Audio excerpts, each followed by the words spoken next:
Pablo Escobar.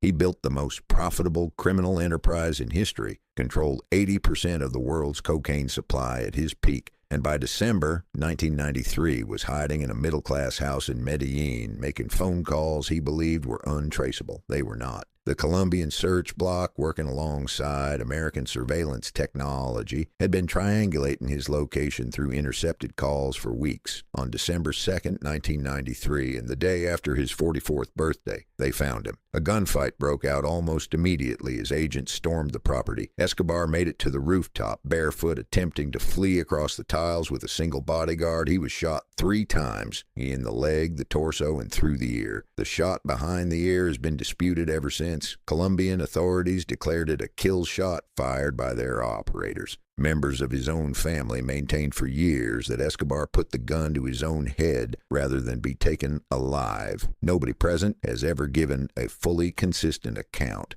He was 44 years old. 25,000 people attended his funeral in Medellín. Within months, the cartel he had spent 2 decades building had completely disintegrated. The cocaine trade continued without him, reorganized under new management almost immediately, as if he had never existed. Griselda Blanco. Before Escobar, before the Cali cartel, Griselda Blanco had already built the architecture that made the American cocaine trade possible at scale. She established smuggling pipelines between Colombia and Miami in the 1970s when no such infrastructure existed, maintained them through systematic violence, and is credited with pioneering the motorcycle assassination as a tool of cartel enforcement, a method that spread across the Colombian underworld for decades. She was arrested in 1985, convicted on federal drug charges, and spent nearly 2 decades in American prison before being deported to Colombia in 2004. She was in her 60s by then and settled into a quiet life in Medellín, cooking for family, visiting markets, moving through her neighborhood without the security detail that had once surrounded her constantly. On September 3rd, 2012, she stepped out of a butcher shop in the Belén district. A man on a motorcycle pulled up, approached her on foot, and shot her once in the head at close range. She was 69 years old. The method that killed her was the same method she had introduced to the underworld 40 years earlier. The motorcycle and the shooter disappeared into traffic within seconds. Amado Carrillo Fuentes. Amado Carrillo Fuentes ran the Juarez cartel so efficiently that rivals and law enforcement alike struggled to get a clear picture of who he actually was. He purchased a fleet of Boeing 727s, stripped out the passenger seats, and used them to fly up to 15 tons of cocaine per trip from Colombia into Mexico, earning him the nickname El Señor de los Cielos, the Lord of the Skies. At his peak in the mid-1990s, he was worth an estimated $25 billion and was considered the most powerful drug trafficker in the Western Hemisphere. By 1997, American and Mexican authorities were closing in, and Carrillo Fuentes made a decision that was either audacious or desperate, depending on how you look at it. He checked into a private clinic in Mexico City under a false name and underwent 8 hours of facial reconstruction surgery, a complete physical reinvention intended to let him disappear into a new identity. He never woke up. The official cause was cardiac arrest during the procedure. 4 months later, the 3 surgeons who had operated on him were found dead, stuffed into oil drums filled with concrete and left along a highway. Whether Carrillo Fuentes actually died on that operating table or engineered the most elaborate disappearance in cartel history has never been definitively proven. The Mexican government confirmed his fingerprints. Almost no one in the cartel world believed it. Gonzalo Rodriguez Gacha. Rodriguez Gacha was known as El Mexicano, a Medellín cartel boss with an obsession for Mexican culture, cowboy hats, and ranchera music, who was as brutal in practice as Escobar but far less interested in publicity. He was responsible for the assassination of Colombian presidential candidate Luis Carlos Galán in 1989, a killing that triggered an all-out government war on the Medellín cartel's leadership. By December of that year, Colombian security forces had been systematically dismantling his network for months. On December 15, 1989, military helicopters tracked him to a coastal area near the town of Tolu. Rodriguez Gacha, his 17-year-old son Freddy, and a small group of bodyguards attempted to flee through banana fields toward the coast. They were surrounded and outgunned. The confrontation was brief. Rodriguez Gacha, his son, and 5 bodyguards were all killed in the exchange. He was 40 42 years old. His death marked the first major leadership scalp in the Colombian government's war against the Medellín cartel, and it demonstrated that even the most heavily protected cartel bosses were no longer untouchable.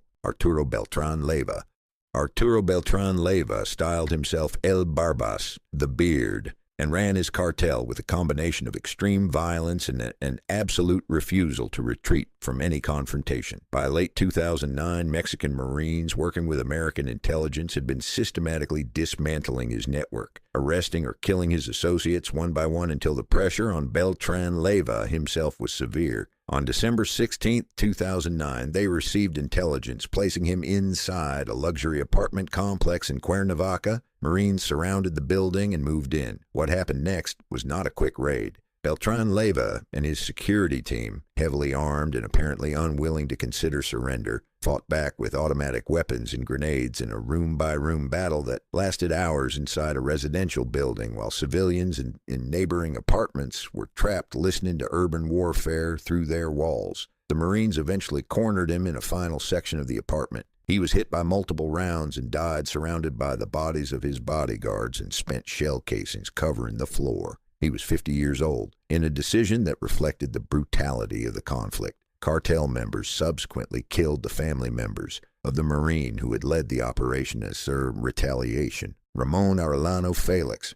Ramon Arellano Felix was the enforcer of the Tijuana cartel, the man his brothers sent when they needed something done without negotiation. He had evaded Mexican and American law enforcement for years through a combination of intelligence, paranoia, and the kind of reputation that kept informants from talking. On February 10, 2002, during carnival celebrations in Mazatlan, federal police spotted him in the crowd. What followed was not an arrest. Ramon Arellano Felix did not operate in a mode that accommodated arrest. He pulled his weapon in the middle of the festival, in a street packed with tourists and civilians, and opened fire on the officers who approached him. They returned fire. The exchange lasted seconds. He was hit multiple times and died on the street, surrounded by the chaos of a carnival that had no idea what had just happened. He was 37 years old. Years later, a senior Sinaloa cartel figure testified in a U.S. court that the officer who approached Arellano Felix at that carnival was on the Sinaloa payroll, that the encounter was not random, but a sanctioned hit disguised as a police confrontation. The truth of that account has never been fully established. Pacho Herrera. Helmer Herrera, known as Pacho, had once controlled the Cali cartel's distribution network across New York City, a position that made him one of the most operationally significant figures in the American cocaine trade during the 1980s and early 1990s. By 1996, the Cali cartel had collapsed under sustained government pressure, and Herrera had surrendered, entering Palmyra prison in Colombia. He appeared to believe that prison offered him a degree of safety. He was wrong. On November 5, 1998, Herrera was on the prison soccer field during a regular recreational period when a man entered the facility posing as a lawyer visiting another inmate. He approached Herrera, greeted him with an embrace, then produced a weapon and shot him multiple times. Prison guards intervened too late. Herrera was rushed to the infirmary but died from his wounds shortly after. He was 47 years old. The attacker claimed it was a personal grievance. Investigators pointed to orders from a rival cartel whose leader, Herrera, had previously attempted to assassinate. The attacker was beaten severely by other inmates immediately after the shooting, left wheelchair-bound, and was himself killed years later in what investigators attributed to ongoing cartel retaliation. El Chapo. Joaquin Guzman Loera built the Sinaloa cartel into the most powerful drug trafficking organization in the world, and he escaped from maximum security Mexican prisons twice, once through a prison laundry cart, and once through a mile-long tunnel dug beneath his shower drain, before American pressure finally made his continued freedom politically untenable for Mexico. His final capture came in January 2016 in Los Mochis, Sinaloa, after a raid prompted partly by his own hubris. He had been secretly communicating with film producers and actors about a biopic of his life, and those communications helped authorities locate him. He was extradited to the United States in 2017 and stood trial in Brooklyn on charges covering decades of drug trafficking, murder, and bribery of government officials. The trial included testimony from former associates describing a criminal operation of staggering scale and violence. He was convicted on all counts in February 2019 and sentenced to life in prison plus 30 years at ADX Florence, The federal Supermax facility in Colorado, where escape is considered functionally impossible. He remains there today, in a cell 23 hours a day, the most powerful cartel boss of his generation, reduced to the same square footage as every other inmate. If you made it this far, drop a comment below and let us know which cartel boss you want us to cover next. Subscribe so you never miss an upload. There is a lot more where this came from.